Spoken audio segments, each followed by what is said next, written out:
E aí, guerreiros, tudo certo? Eu sou o Jaime do Muito Mais Ação Jiu-Jitsu e você está ouvindo o Muito Mais Ação Jiu-Jitsu Cast. Seja muito bem-vindo ao nosso podcast sobre Jiu-Jitsu.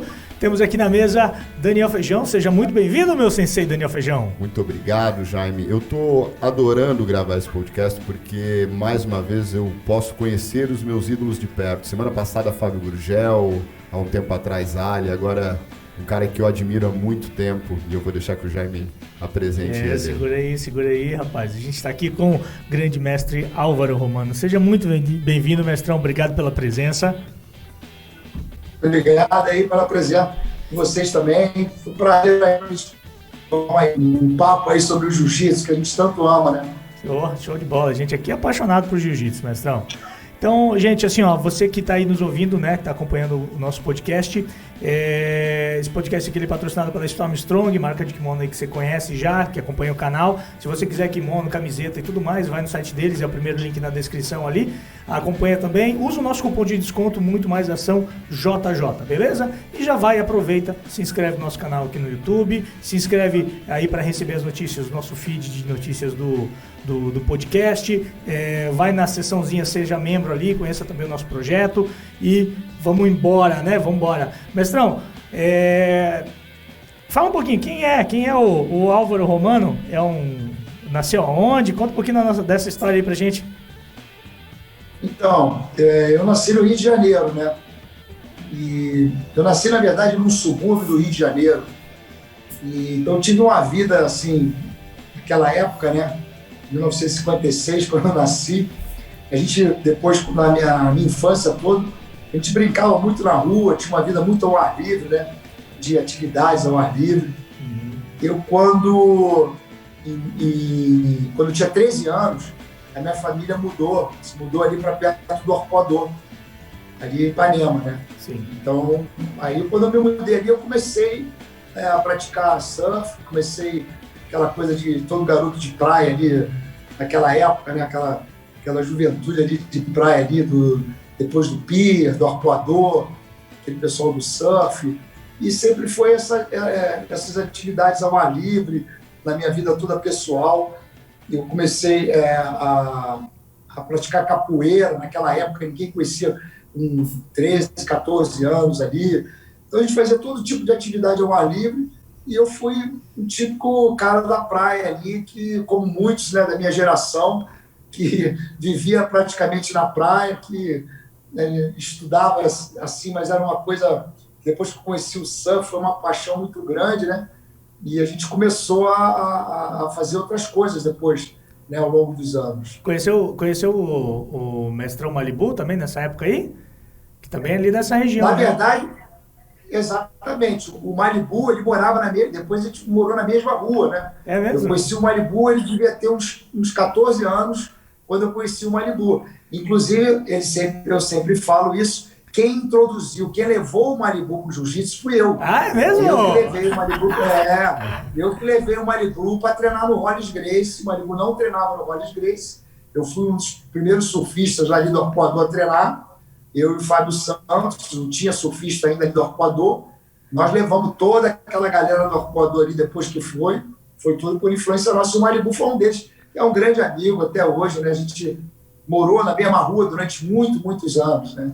Malibu é uma figuraça, né? Pois é, já era figuraça lá nessa época aí, com 14, 15 anos de idade? Sempre foi. Que é contador de história já. Quando a gente levou ele... Não, lá no Hollis, então, ele tomava muita bronca do Hollis, cara. Mas você vai... Olha o treino, aquele jeitão dele.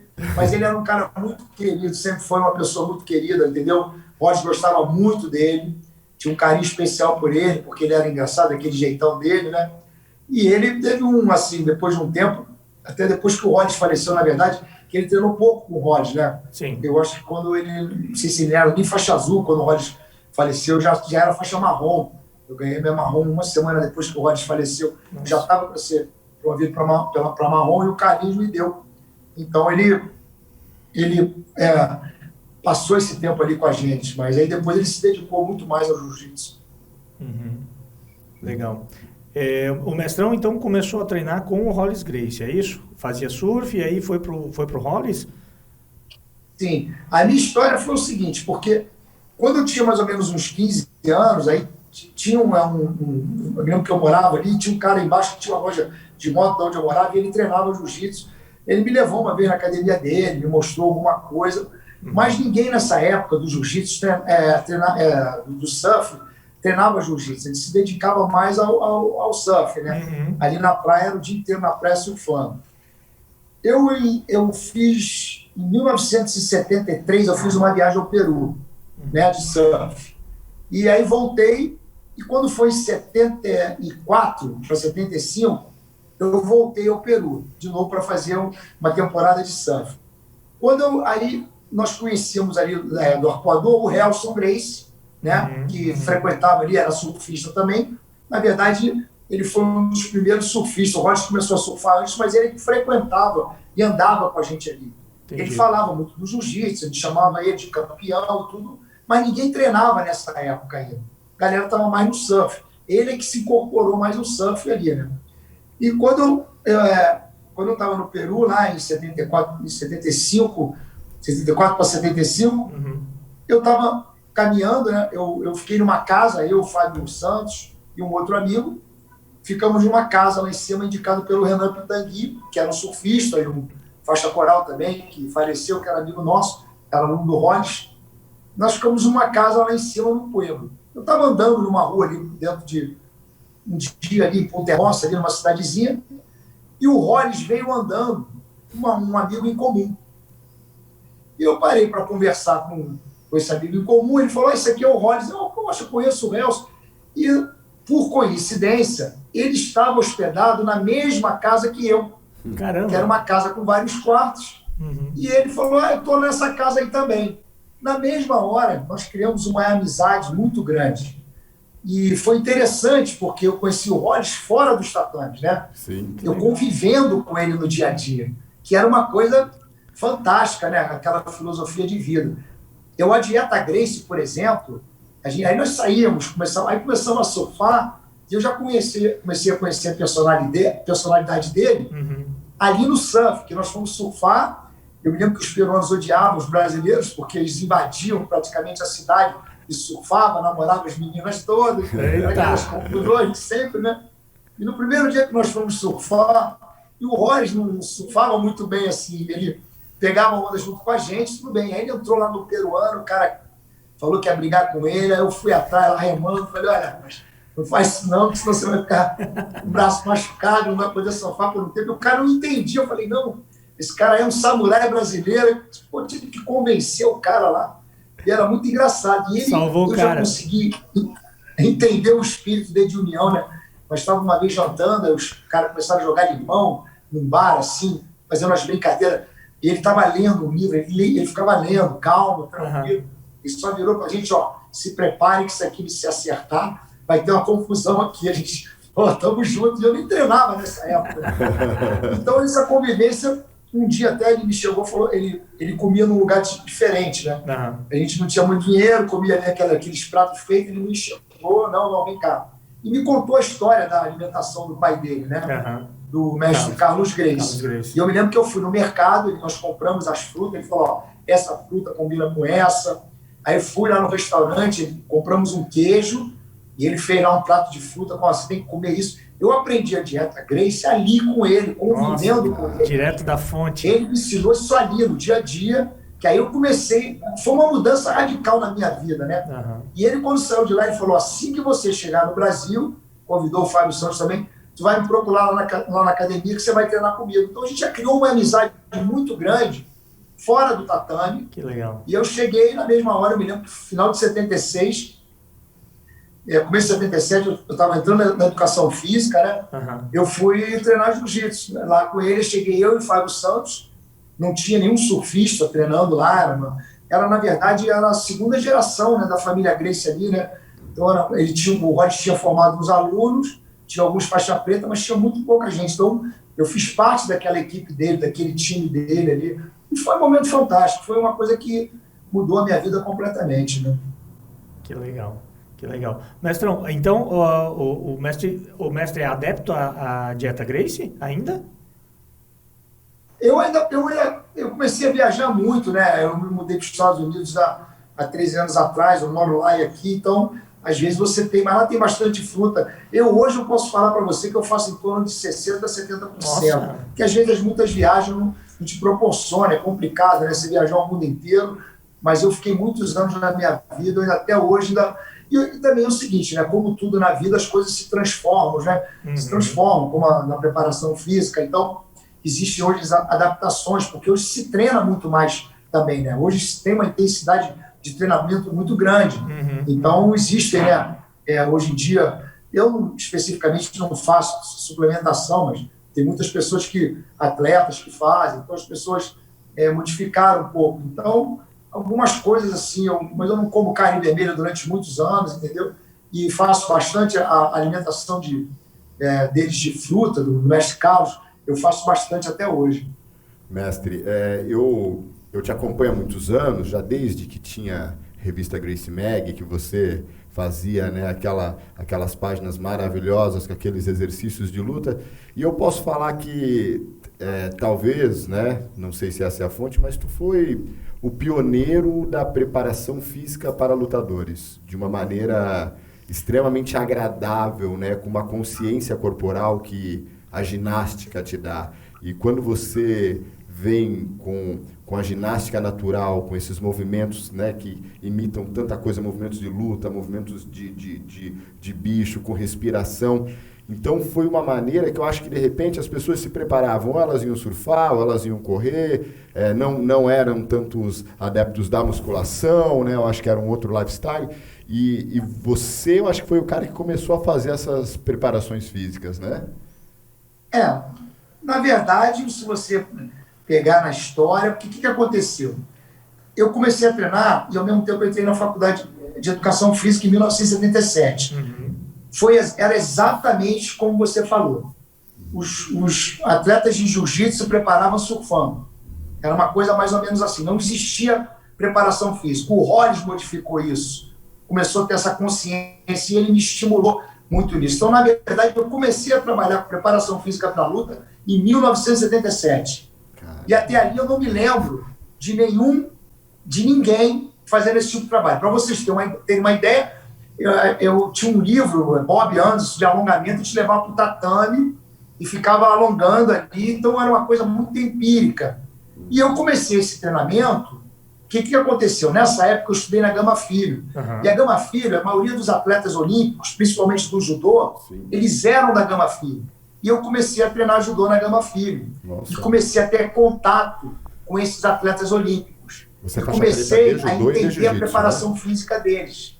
Mestrão. Então já existia preparação física para judô, mas para jiu-jitsu não tinha esse costume. Então a Gama Filho trazia muitos japoneses para fazer intercâmbio. Eu comecei a ver que os aquecimentos dele eram totalmente diferentes que nós fazíamos. Já tinha muita coisa de treinamento com peso do próprio corpo, entendeu? Treinamentos muito específicos.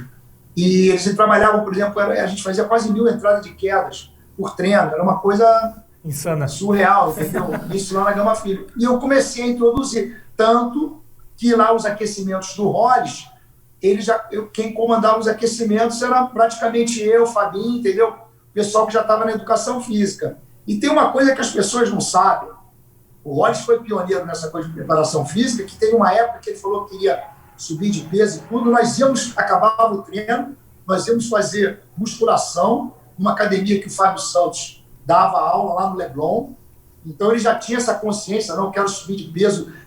Segunda-feira não tinha treino, de manhã tinha uma corrida nas paineiras.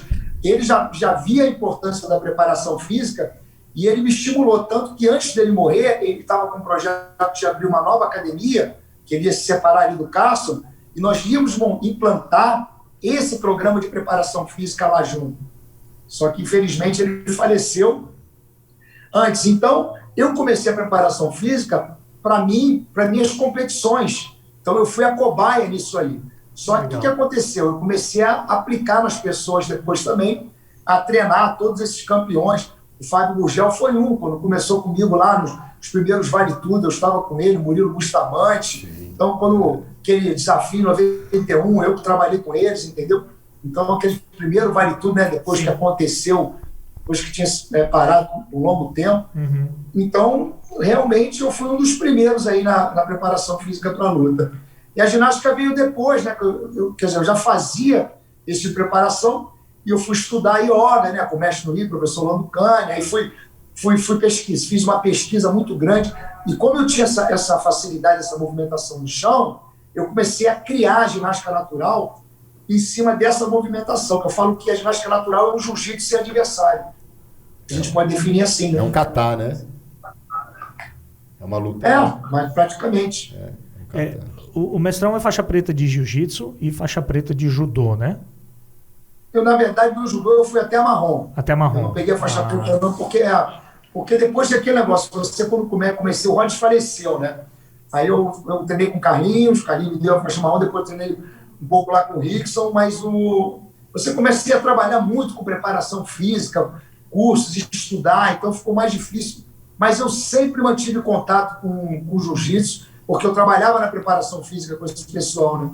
E passei grandes temporadas em Los Angeles com o Carson também. Quando a primeira equipe do Carson foi para os Estados Unidos, os primeiros Vale Tudo, eu fiz todas as lutas do Murilo Bustamante, no começo da carreira dele. Eu fiz com o Bolander, com o Tom Erickson, estava nessa luta lá, que foi uma luta épica de 40 minutos. Eu fiz toda a preparação dele, todo o treinamento mental. Então foi uma experiência grande, né, que você vai adquirindo ao longo do tempo. Eu acho que a preparação física, hoje, depois eu trabalhei com grandes nomes como Minotauro, Vitor Belfort. Caramba. Eu sempre dei muito enfoque para essa parte mental. Eu comecei a entender o quanto isso era importante. Então, acho que isso foi um grande diferencial na minha carreira, né?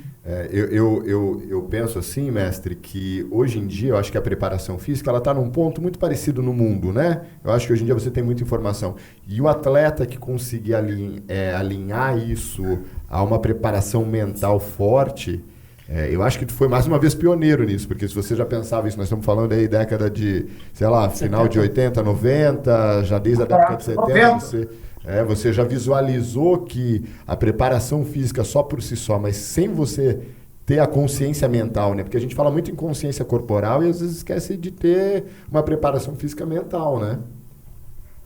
Sem dúvida. Não, eu me lembro que em 91 o pessoal estava tenso, que era aquele desafio, né, de Vale Tudo, né, luta livre. E eu me lembro que o Marcelo Benning, que estava vivo ainda, foi um dos primeiros atletas a treinar comigo, o Marcelo Benning. Nós fomos para um hotel lá na Barra, eu deitei eles no chão, botei numa posição de relaxamento, fiz toda a visualização do que ia acontecer na luta, fiz esse treinamento mental, uma coisa inédita, e a gente não tinha muito feedback, entendeu? Sim. Isso ia se ajudar. E eu comecei a receber esse feedback, e isso é que é o mais importante, porque não adianta, hoje tem muita teoria, o cara se diz preparador físico de luta, mas nunca preparou ninguém, nunca treinou. Então ele tem um estudioso naquilo ali, sim. Mas vamos lá, quais foram os atletas que você treinou e que saiu vitorioso? Porque isso é importante também. Às vezes você tem a teoria, você aplica e não tem vitória. Então eu vou te confessar uma coisa, eu participei de Vale Tudo, treinando essa turma toda, foram mais de 30. O UFC deve ter sido uns 20 e poucos. Nunca em que eu consegui implantar esse trabalho teve uma derrota. Eu peguei sempre o Vitor Belfort, depois que perdeu para o Randy Couture. Então, que ele voltou para o Brasil. Peguei o Vitor Belfort, depois que perdeu para o Anderson Silva. Peguei o Minotauro, depois que também estava com várias lesões. Então, geralmente eu recebi esses atletas, Demian Maia, depois de derrota também. Depois de derrota, porque eles viam que era necessário mudar alguma coisa no treinamento deles, entendeu? Não é que eu seja melhor, não, mas que tem algo que realmente vá fazer a diferença, porque eu sempre falei, um atleta enquanto que está ganhando, está tudo bem. Você subir é difícil, mas é muito mais fácil do que você se manter, né? Então você se manter que é o problema. Quando você está subindo, você tem um tipo de preparação, um tipo de treinadores. Quando você alcança, quantas pessoas vocês viram que chegaram lá campeão e não conseguiram se manter por muito tempo? Com certeza, tem muitos, gente, né? Sim, muita gente. Muita gente assim. Então, isso é importante, a gente observar isso. Porque quando você chega, você tem, às vezes a pessoa chega e ela fala, agora cheguei, pronto, já estou pronto. Pelo contrário, quando você chega, aí que você tem que treinar mais, se esforçar mais, colocar mais profissionais perto de você, entendeu? De outras áreas, para você para você evoluir também. Porque a pressão é outra, amigo. Completamente diferente. Eu penso assim, entendeu? Às vezes o cara chega num determinado estágio, né? Quando o cara é profissional durante muito tempo, que ele já venceu muita coisa na vida, ele chega um determinado estágio que ele chega num platô, né? Ele tá estagnado. Então precisa fazer algo diferente, algo que venha agregar ou pensar de uma maneira diferente, né, mestrão? Para poder evoluir, né? Porque se você sempre fizer as mesmas coisas, você sempre vai ter os mesmos resultados. E continuar fazendo a mesma coisa do mesmo jeito, você vai estagnar em um determinado momento. Então vai chegar um momento que você tem que quebrar esse elo, né? Vamos dizer assim, né? Como tudo na vida, né? Até porque quando você vê esses atletas, às vezes, que estão subindo, às vezes que vieram de dificuldades, né? Quando eles chegam lá em cima, tem o fator, né, financeiro que melhora, pessoas em volta, a mídia, tem várias coisas para tirar o foco desses atletas, entendeu? Então, às vezes, ele não se dedica tanto, porque ele já chegou, existe uma acomodação normal, né? Às vezes que o cara se acomoda um pouco pelos compromissos, então é muito importante ter alguém. Mas quando eu falo alguém, tem que ser um cara... Eu sempre fui adepto de uma equipe multidisciplinar, entendeu? Claro. Então, por exemplo, o preparador físico é um fator muito importante. Eu vi poucos preparadores físicos comandar, planejar o treinamento desses lutadores. Às vezes são pessoas que, entendeu, vêm de outras áreas, que não têm um conhecimento, mas não é um conhecimento global que um profissional dessa área tem para você planejar o treinamento todo, periodizar o treinamento, entendeu? Trabalhar com outras áreas, agregar coisas novas. Perfeito. Então isso é muito importante. Mestrão, eu vou fazer uma pergunta agora de curioso aqui. O mestre acha que para treinar um atleta de luta, o preparador físico precisa entender realmente de luta? Ele precisa ter vivenciado isso? Ou, por exemplo, um cara que preparou alguém numa musculação vai conseguir dar um preparo físico para um atleta de luta? Eu vou te dar um exemplo aqui, claro. Eu estava trabalhando com o Minotauro nos Estados Unidos e a gente visitou um centro de treinamento. O pessoal nos Estados Unidos, eles viam do futebol americano. Eles achavam que luta era a mesma preparação para o futebol americano que dura 4 horas. Então, meu amigo, é fundamental, eu acho. Eu acho que, às vezes, as pessoas falam, isso não é necessário. Mas eu acho que se você quiser, para você fazer esse planejamento, você tem que conhecer a luta. Você tem que saber o planejamento de luta. E eu conversava com esse cara, até que eu falava, vem cá, ele fez hoje 10 rounds de sparring. Você não pode fazer uma preparação física dessa. Aí ele, eu não sabia, quer dizer... Então, o leigo que está ali, né, em luta, às vezes ele não entende, ele está fazendo uma coisa estética e é completamente diferente. A preparação física de um atleta de alto rendimento de luta do que para você fazer um treinamento numa academia, alguma coisa assim. Então, eu acho fundamental essa pessoa, não precisa ter sido um campeão, mas ele ter uma vivência, entendeu? Dentro do tatame, entender como é que a cabeça desse atleta vai pensar, entender o que é uma... Eu vou dar um exemplo para você, essa coisa de respiração. Eu estudei isso a fundo, porque eu vi atletas fazer técnicas de respiração totalmente incompatível no momento que ele ia competir. Então, às vezes, o cara é um praticante, e ele acha que por ele ser um praticante, ele conhece, né, sobre fisiologia, sobre os fundamentos para aplicar aquilo ali. A coisa não funciona dessa maneira. Você precisa ser um profissional da área. Você tem tipo de respiração que você tem que fazer um dia antes, quando o cara não está dormindo. Você tem um tipo de respiração que você faz antes de entrar na luta. Tem uma respiração para você fazer depois do treino. Tem uma respiração para você fazer antes do treino. Então, tudo isso são coisas que precisam ser estudadas, cara. Não pode sair fazendo, eu sou um praticante. Eu vejo hoje em dia, o cara é praticante leigo ensinando técnica de respiração. Eu já cheguei no vestiário do UFC, o cara deitado, né, fazendo técnica de relaxamento para lutar. Eu falei, meu amigo, você não está fazendo nada, estou relaxando. Vai relaxar para lutar? Não, aí não, né? Entendeu?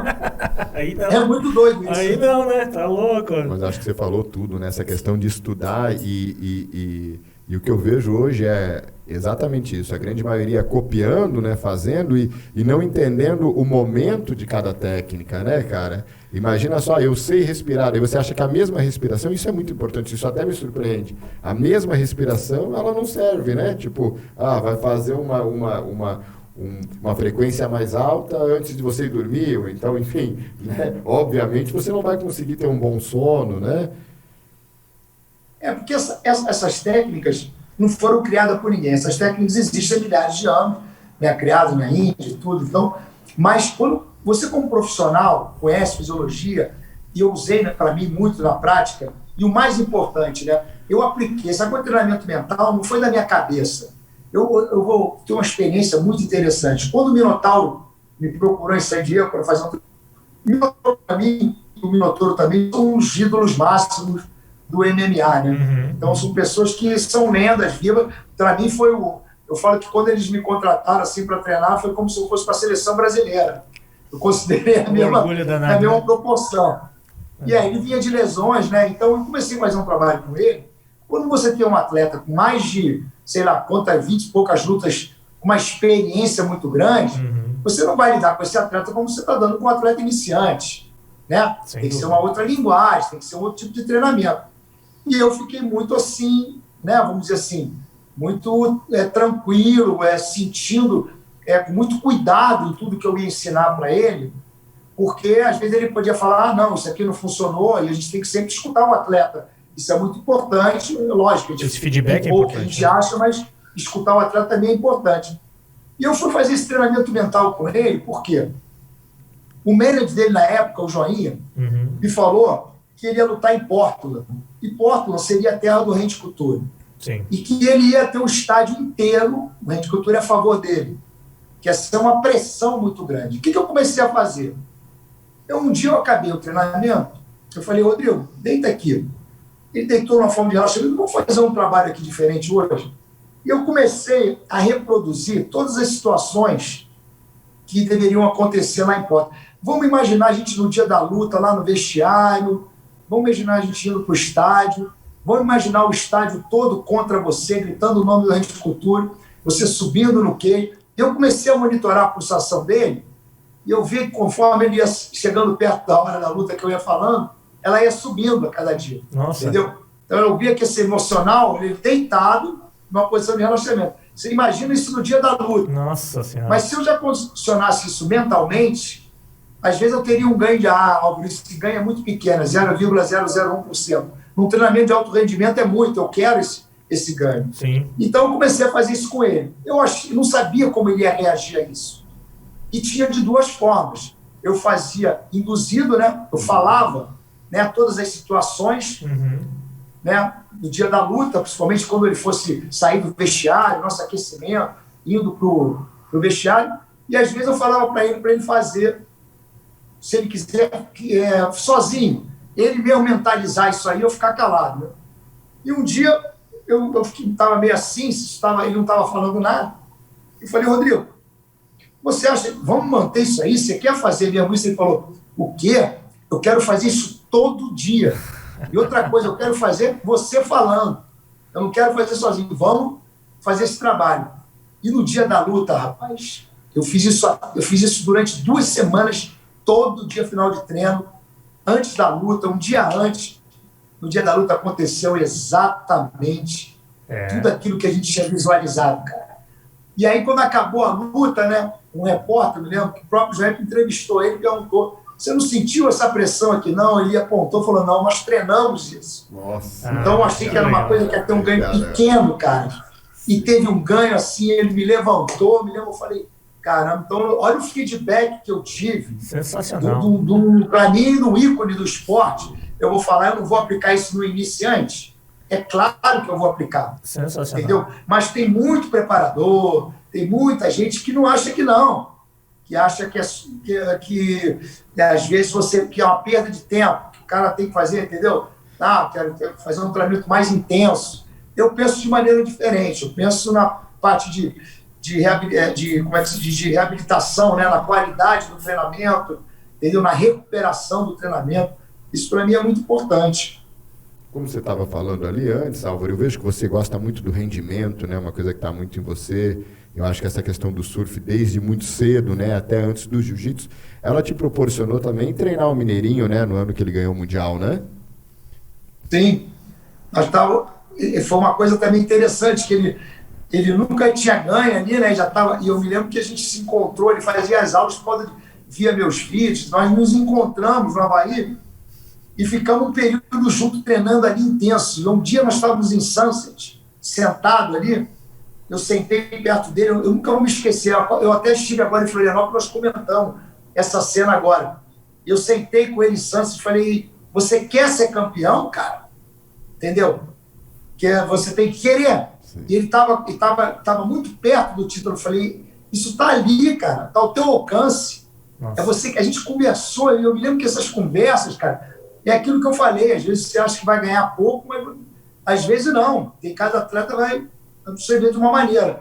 E a gente começou a treinar ali, eu comecei a fazer um treinamento com ele, e rapaz, eu vou te falar, ele foi campeão naquele ano, foi uma coisa assim, fantástica, cara, foi uma felicidade, porque ele é um atleta excepcional, é um cara que eu admiro muito, tenho muita admiração por ele também. Nós agora também estamos com o Felipe Toledo, né? Na verdade, a maioria desses atletas do WSL, Jorge Smith, todos esses caras estão treinando com a gente, com nossos instrutores. Às vezes, a gente tem alguns instrutores, por exemplo, o Mossegó, lá tem instrutor também. E esses atletas todos estão com a gente lá, estão indo a San Diego, a gente tem um espaço em São Clemente, todos treinam lá conosco também. Muito legal.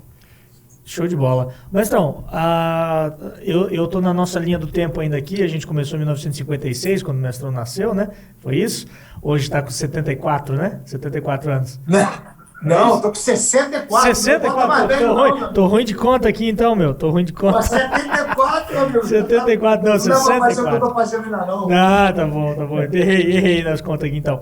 Eu tô lá em 1976, quando o Mestrão estava fazendo... 1977, quando começou a fazer educação física, né? Tava treinando com o Hollis ali e tal, fazendo educação física. Agora eu vou entrar, acho que no tema que o mestre é o mestre do mundo aí, que é a ginástica natural. Como é que surgiu a ginástica natural no meio desse início do jiu-jitsu aí, do surf, da educação física? Conta pra gente um pouquinho aí como é que surgiu isso, como é que o Mestrão criou essa ginástica e tal. Conta um pouco pra gente aí sobre isso. Então, eu sempre falo que a ginástica natural foi a junção da minha vida pessoal com a minha vida profissional. Como eu te falei, nós naquela época não tinha musculação, nós fazíamos barra em paralelo lá no final do arcoador, nadava em volta da pedra, eu jogava 2 horas de futebol de praia, entendeu? Treinava jiu-jitsu, já era um exercício com peso do próprio corpo. Sim. Esse treinamento funcional aí que o pessoal fala hoje, nós já fazíamos lá na década de 70, né? E eu comecei a buscar outras técnicas. Então, quando comecei a fazer yoga, comecei a ver a parte de alongamento e comecei a treinar esses movimentos do chão, uma coisa como se fosse um jiu-jitsu, entendeu? Sem adversário.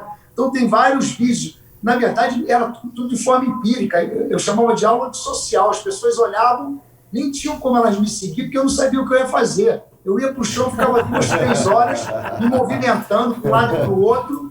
Então, de uma forma toda empírica, entendeu? Não tinha metodologia, não existia nada. Entendi. Entendeu? E essa coisa dos animais, porque as artes marciais vieram do movimento dos animais, e o Kempo, o Tai Chi. Então, eu fiz umas aulas também de Kempo, mas era uma coisa muito lenta, em cima de Tai Chi Chuan, e eu gostava de treinamento, eu queria uma coisa mais voltada para treinamento.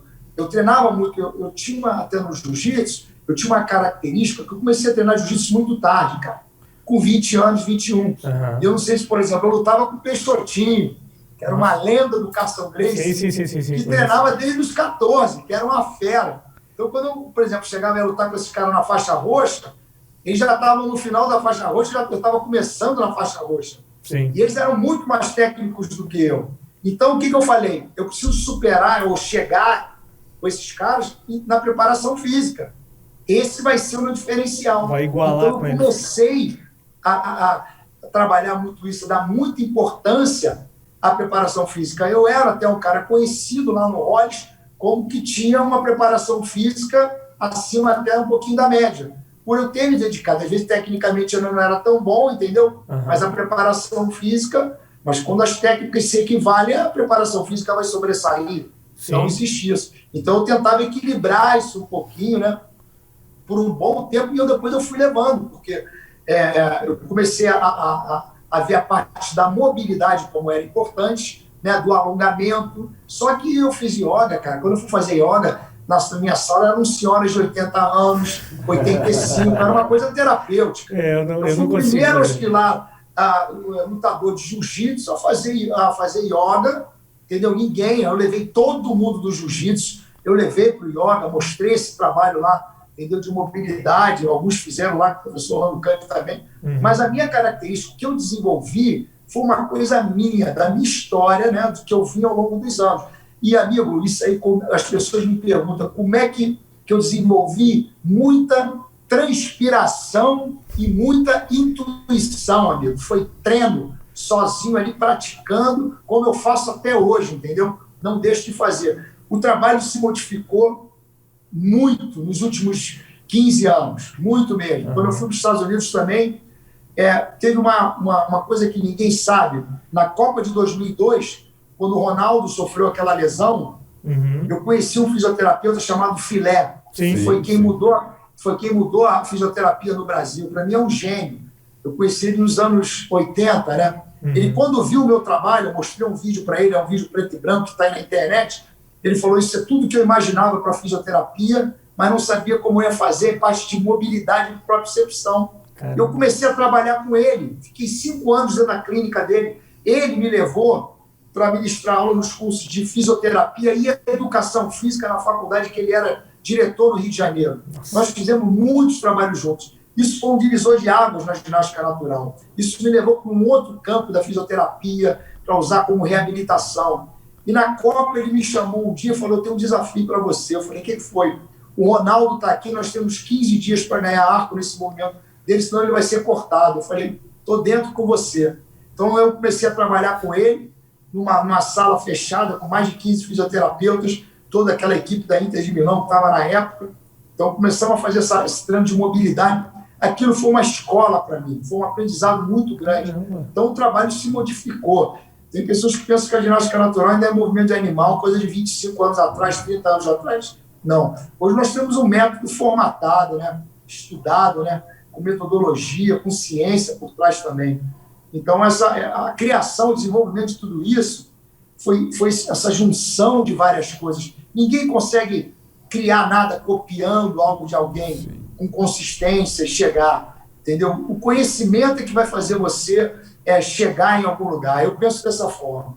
E hoje eu vejo também que, com essa metodologia, o curso ele está mais aberto, né? Quando eu era, enfim, um entusiasta lá atrás, lá na década de 90, ali quando começou a revista Gracie Mag, eu via que era algo que talvez você, até por não estar pronto, né, por não ter o método para poder vender, era algo que não era acessível, tipo, era exclusivo, isso ali era o Álvaro que fazia. E hoje, né, com esse teu embasamento, com essa tua ciência por trás, agora eu tenho uma metodologia desenvolvida, com ciência, então agora eu vou vender isso. Mais ou menos você essa certifica, ideia. Né? Certifica isso, hoje. Certifica. Para você ter uma ideia, quando eu saí daqui do Brasil com 50 anos de idade, fui lá para fora, eu falei que ia transformar isso. Eu falei, vou fazer com a ginástica, lógico, não foi a mesma proporção, né? O que foi feito com o jiu-jitsu. Eu acho que foi o primeiro método de educação física que foi para fora do Brasil e eu consegui introduzir. Hoje nós estamos professores certificados em 55 países. Nossa, eu visitei 33. São quase 600 profissionais ao redor do mundo. Ninguém nunca ia imaginar uma coisa dessa. Então você tem que ter... Eu mudei para os Estados Unidos, que quando eu cheguei lá, eu fui dar um seminário lá no Fernando Yamazaki, em Washington, e ele foi me pegar no aeroporto, falou que o pessoal do FBI descobriu que eu estava lá e tinha marcado o seminário no dia seguinte, improvisado. Eu cheguei lá, era o chefe de departamento do FBI e DIA da SWAT. Eu falei, eu não posso chegar lá e mostrar para esses caras polichinelo, eu tenho que mostrar algo diferente. Então, eu mostrei algo diferente para eles, eu ganhei meu green card em 3 meses, habilidades extraordinárias nos Estados Unidos, com método brasileiro, com o que eu fazia, né, o que eu criei, que desenvolvi aqui no Brasil. Então, isso para mim foi uma experiência fantástica, porque todo esse conhecimento que eu tinha, quando eu comecei a aplicar, Então, isso foi se desenvolvendo. Então, nós começamos agora a fazer os cursos de certificação e hoje o trabalho está se espalhando no mundo inteiro. A gente tem profissionais em várias partes do mundo, entendeu? Fazendo um trabalho excelente. Só no Brasil são 200 e poucos instrutores que nós temos aqui em todos os estados. Agora mesmo nós estamos aqui em Curitiba inaugurando um espaço aqui, entendeu? Para as pessoas poderem praticar a ginástica natural, que é essa ideia, porque é um trabalho voltado para a performance, mas também para a qualidade de vida e para a saúde, né? E aonde as pessoas encontram assim, decidir, eu quero colocar a ginástica natural na minha vida. Como é que a gente faz para... Então, a gente tem o Instagram, né, Álvaro Romano, o Instagram da ginástica natural também. A gente tem os contatos todos ali.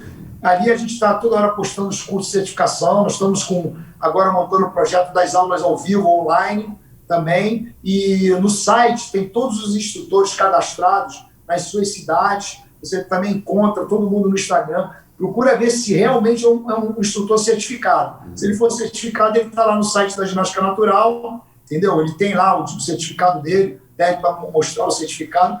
Então, hoje nós já temos bastante gente fazendo excelente trabalho pelo Brasil inteiro.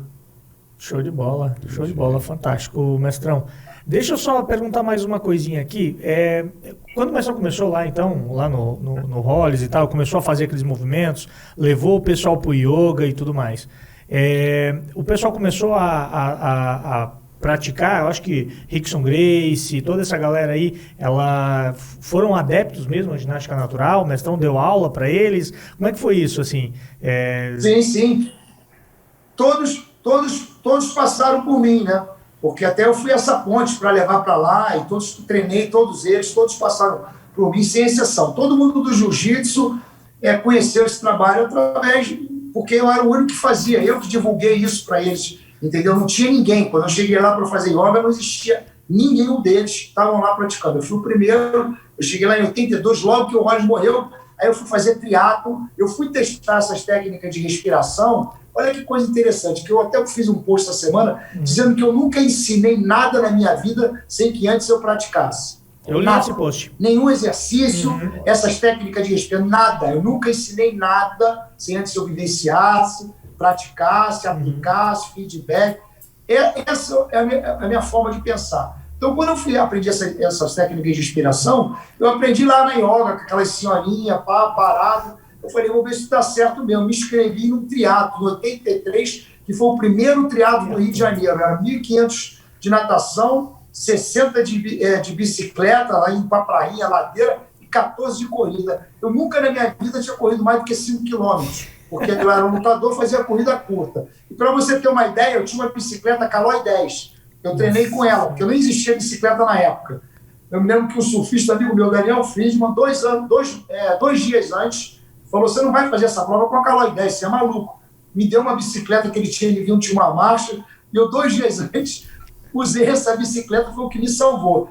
E o que aconteceu? Na largada, eu tinha estudado muito essas técnicas, né? Inclusive que eu poderia recuperar, como eu posso usar essas técnicas durante o movimento, durante a atividade, como elas poderiam me beneficiar. Na largada, 400 pessoas, eu leigo, fiquei lá na frente, tomei um tapa, perdi o óculos, passaram por cima de mim, eu tive que nadar muito forte, cara. Eu saí da água vendo tudo triplicado, achando que eu ia desmaiar.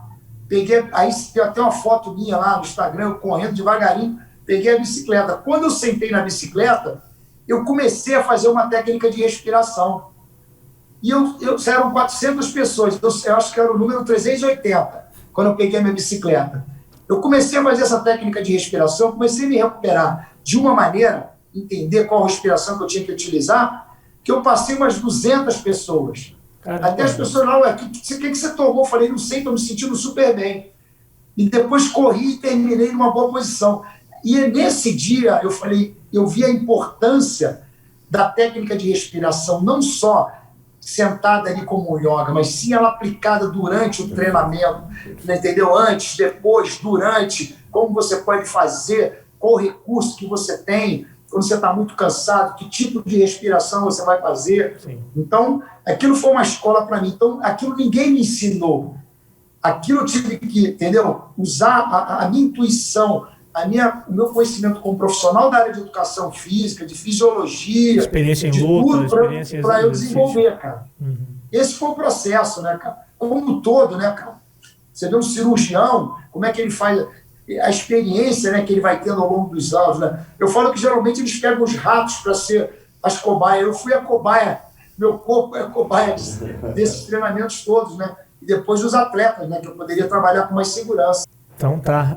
Mestrão, tem alguma coisa que o Mestrão pode ensinar pra gente agora aqui nesse podcast? Ou uma técnica de respiração, alguma coisa assim? Conseguimos, será, fazer alguma coisa? Cara, eu acho que o mais importante, isso é uma coisa muito complexa, né? Mas eu acho que o mais importante, isso tem até acessível na internet, tudo, as pessoas começarem a entender a respiração, né? Que a maioria das pessoas usam a respiração muito no peito. A maioria das pessoas usam 75% de toda a sua capacidade respiratória porque não usa a amplitude máxima dos pulmões. Agora, com essa pandemia, rapaz, foi uma coisa fantástica essas técnicas de respiração. Por quê?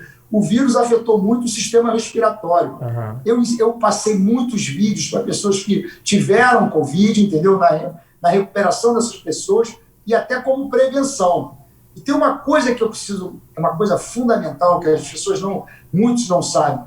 O que produz movimento, o que produz a tua força motriz, a tua força de movimento, são os músculos, não são os ossos. Sim. E com a respiração é a mesma coisa.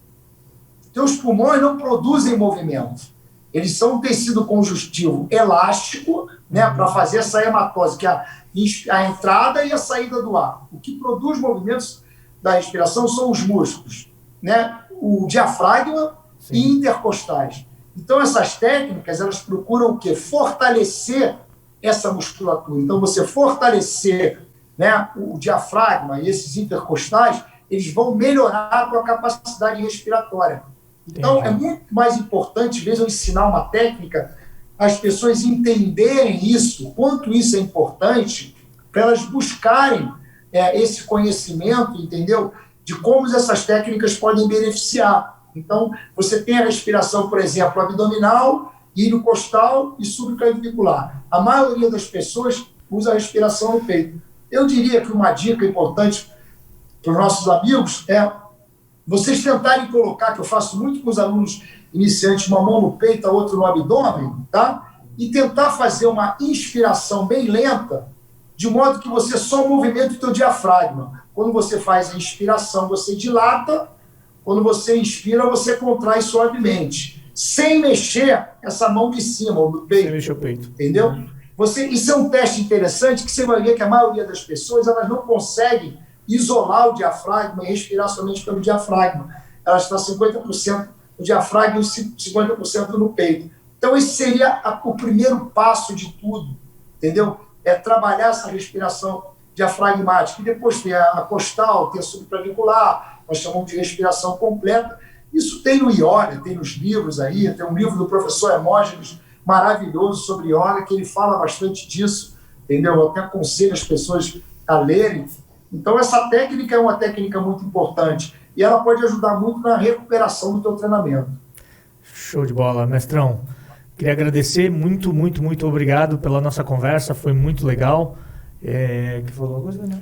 Eu estou muito feliz de poder conhecer você agora. Sempre admirei o seu trabalho, o seu empenho, o seu pioneirismo, né? Então, continue sendo esse cara inovador, levando não só o jiu-jitsu, né, cara, que é uma coisa que a gente tem orgulho, que a gente fala lá fora, o jiu-jitsu brasileiro, e a gente também tem a ginástica natural. Acho que a gente tem que bater palmas. Sem dúvida nenhuma. Parabéns. Mestrão, obrigado, né? Quer mandar um recado aí pra galera? Obrigado, eu agradeço a oportunidade aí de conversar com a turma toda. Então, vai lá no Instagram, Álvaro Romano, Ginástica Natural, qualquer informação aí dos instrutores, você pode achar também, todos os instrutores lá, eles têm Instagram também, todo mundo lá está certificado, então é uma coisa importante, a gente quer cada vez mais ganhar praticantes aqui no Brasil. Obrigado aí, valeu a oportunidade. Valeu. Então, gente, vai lá, Álvaro Romano no Instagram, procura aí rede social, procura Ginástica Natural, procura Álvaro Romano, você vai encontrar muito material. Na internet está cheio de coisas sobre isso e a gente trouxe essa pessoa fantástica que é aí e levou o nome do Brasil e do Jiu-Jitsu para o mundo inteiro. Valeu? Se liga aí, se inscreve no canal se você não for inscrito, comenta aí nos comentários o que você achou também da conversa, tamo junto. Um forte abraço, muito mais ação jiu-jitsu, muito mais jiu-jitsu pra você. Os.